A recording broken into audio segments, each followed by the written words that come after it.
okay, let's go from the top of skeletal muscle recruitment. You're gonna do a bicep curl, and then you're gonna stop bicep curling, right? You have a weight, and you're doing nothing. You decide to curl it, you begin curling, and then you stop completely and your arm does nothing again. It returns to baseline. So this begins in the primary motor cortex, where alpha motor nerves initiate their action potentials, their action. They initiate that electric event, that electrical activity. And it, a Betz cell, B-E-T-Z, or some of the alpha motor nerves, but just think alpha motor nerve, voluntary motor activation. Alpha motor nerve, voluntary activation, and it's going to be an extrafusal muscle fiber. Alpha, voluntary, extrafusal. So it's born in the primary motor cortex. There are other areas, remember, in the brain, the supplementary motor cortex, posterior parietal complex, the premotor cortex, sometimes the area. There are different regions in the brain that collaborate, right? They're helping to take stimuli and incorporate that into motor actions. Remember, if I throw something at you, your response, or if you are doing coordinated actions, there's a bunch of roles that these play. Primary motor cortex, that's where these actions are coming. Now, that's an upper motor nerve. An upper motor nerve lives in your central nervous system. It lives in bone. Upper motor nerves are surrounded by bone, right? They're in your skull and then in your spine, in your vertebra. And then at some, vertebra, they are going to synapse at the ventral root. They will synapse at the ventral root with glutamate. So they don't exit. One motor nerve does not actually sort of wiggle itself out of the spine and head into the periphery. We talk about the somatic nervous system as a branch of the peripheral nervous system, motor control.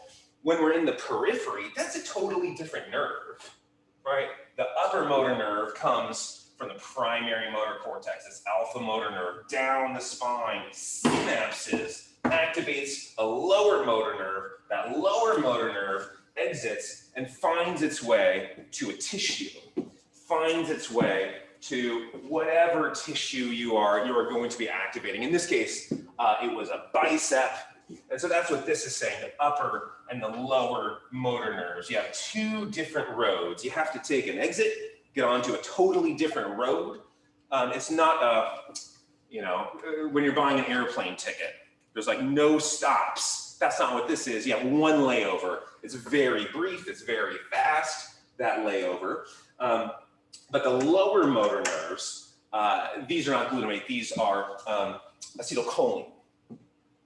Acetylcholine is what's going to activate the muscle itself, the skeletal muscle. That's the neurotransmitter that's going to depolarize, that's going to send that electrical action through a chemical. It will send an electrical action from the nerves to the muscle. So when it gets to the end of that nerve, when it gets here, gets to that end of the nerve, you're going to have calcium coming in.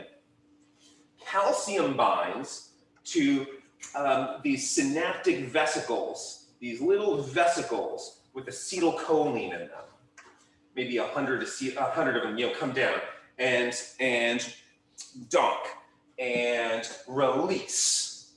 Exocytosis, they release their acetylcholine, right? So maybe 100 of these little synaptic vesicles, and then they cross this really tiny space to the sarcolemma, to the postsynaptic site where it's going to depolarize the motor end plate, or the postsynaptic site here. And they will bind to thousands of these receptors, of these nicotinic acetylcholine receptors, as opposed to muscarinic, which are in the heart. They will bind to nicotinic acetylcholine receptors, and that sends the message into the muscle. right? Now here's one motor nerve coming down, branching out as it gets close and activating a lot of muscle fibers through acetylcholine. You have to break down the acetylcholine esterase. You break that down. That's the thing that sarin gas blocks the ability to break down your acetylcholine with acetylcholine esterase. So you break down your acetylcholine when the contraction is done. But when acetylcholine binds, 100 or so of these things bind to thousands of receptors on the opposite side. Here's the sarcolemma. Here's a Ttubule, a little hole, right? An invagination or a hole, a Ttubule, transverse tubule. And so you depolarize this and it goes into the muscle fiber. It goes into the muscle fiber itself. And you remember the mesiums. So here's the endomesium, epiperiendo, right? Epi around the whole entire muscle. The fascicles have a paramecium and then an endomesium around the fiber. And there's the sarcolemma. There are linkage proteins holding things in place like dystrophin or like muscular dystrophy. You don't need to write any of that down, but let's hold our actin in place to some other linking proteins. Let's keep everything secure so that when we contract, we actually have, like we're docked, we can actually contract and have traction. Now, here's opening to the Ttubule. It comes in. Sarcoplasmic reticulum, that's where all the calcium lives, sarcoplasmic reticulum. And when we go down that Ttubule, travel, remember we begin in the brain, in the primary motor cortex, we go down, we synapse, we head out into the periphery, and then we cross that neuromuscular junction with acetylcholine, we hit the sarcolemma, go down a Ttubule, and then the whole race ends at a dihydropyridine receptor.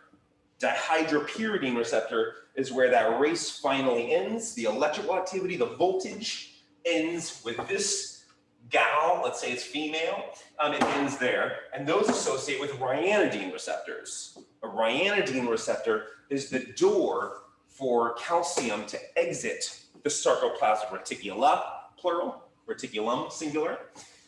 So now in this web of sarcoplasmic reticula, we are releasing our calcium. Right? We're releasing calcium. That's depolarization-induced calcium release because it's the dihydropyridine receptor, the voltage here that initiates this first release of calcium. That calcium goes and binds to other receptors, other ryanodine receptors, other doors out, and that facilitates the rest of calcium release from the sarcoplasmic reticulum. And now we have calcium-induced calcium release, CICR, which follows DICR. And now we have our big muscle contraction, right? Calcium binds to troponin C.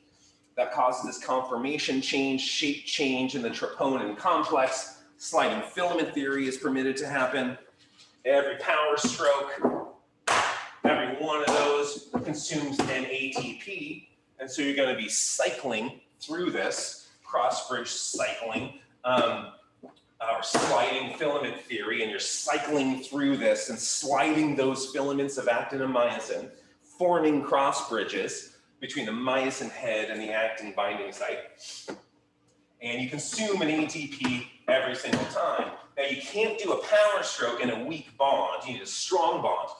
And if ATP is attached, or if ADP and phosphate are attached, that's a weak bond. You have to release the phosphate after consuming the ATP hydrolysis. You have to release that phosphate, and now you have just ADP, you have a strong bond. You do the power stroke, you release the ADP.